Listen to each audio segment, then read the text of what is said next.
Hi everyone, my name's Becca and I run the blog Organically Becca, and I'm really excited because today we're going to be doing a little demonstration for microneedling. So you might have heard of this. It's also known as dermarolling.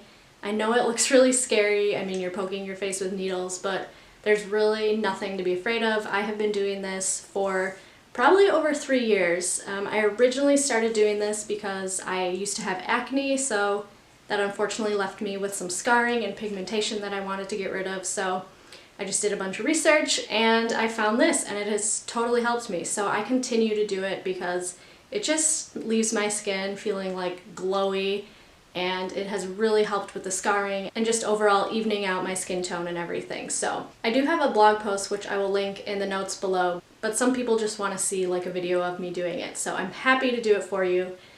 Please don't be intimidated. Like I said, there's nothing to be afraid of. And I think today I'm not going to be talking about like the benefits and everything because you can read about that in my blog post. So this is really just going to be focused on the correct technique for dermarolling. So first things first, make sure you sterilize your roller first because they are little needles. I just soak mine in alcohol for about 10 minutes before I roll, and then I dry it off with a clean towel.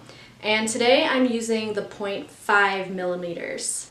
And there are different sizes of these depending on what needs you're trying to target. So there is one that's just like 0.25 millimeters. That's probably a good one to start out with if you are a little intimidated. The needles are obviously smaller. It's not going to penetrate the skin as much because the needles are tinier. So that one's just better for like really mild things like little fine lines or helping your serums absorb better. This one's kind of like an in-between, so that's what I'm going to show you today. But I actually do normally use the 1 millimeter, so that's more like the standard size, and that one's really going to make a big difference when it comes to like deeper scarring and deeper wrinkles and deeper lines. So you always want to make sure you're starting on a clean face. I washed my face with a cleanser really well, and then you can either do it like without any product on your face, or you can apply a serum because as you're rolling with this, it's actually going to like push the serum into your skin deeper. So whatever you're more comfortable with. I went ahead and already applied a serum. This is the cellular oil because it has really good like regenerative properties, and it's really good at helping skin heal. So I really like that one. And then you literally just start rolling.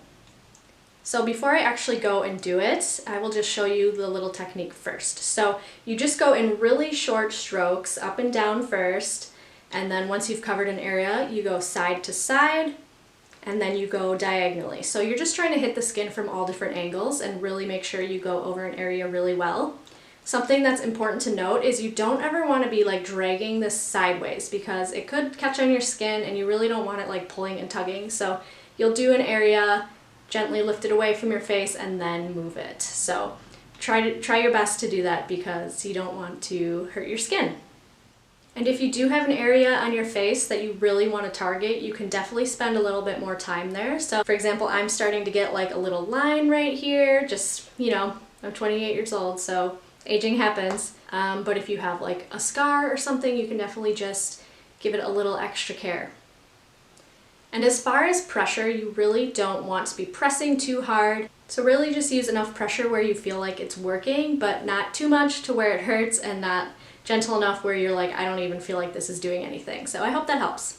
All right, let's begin.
it. Obviously my skin is pretty red right now, but I'm not bleeding or anything. You might have seen photos online of like people getting treatment and then their face is just like a bloody mess. You might bleed a little bit if you're using a bigger needle, but that really hasn't happened to me. Maybe tiny spots here and there, but like I said, it's nothing scary, I promise. So now that I'm done, other than the redness, my face does feel a little, like it has a slight like tingle to it. So I definitely can feel like something has happened, but it's not like painful or anything. There are numbing creams out there. I've personally never tried one. I haven't felt the need to use one. So now that I'm done, I'm going to go ahead and put my oil on.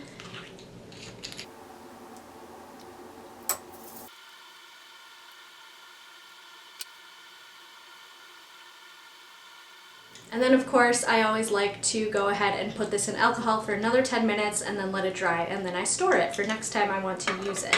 So a couple things that I just want to note. You're going to want to keep your face as clean as possible over the next maybe 12 hours or so. So don't touch your face, don't put on makeup, just try to keep it really clean.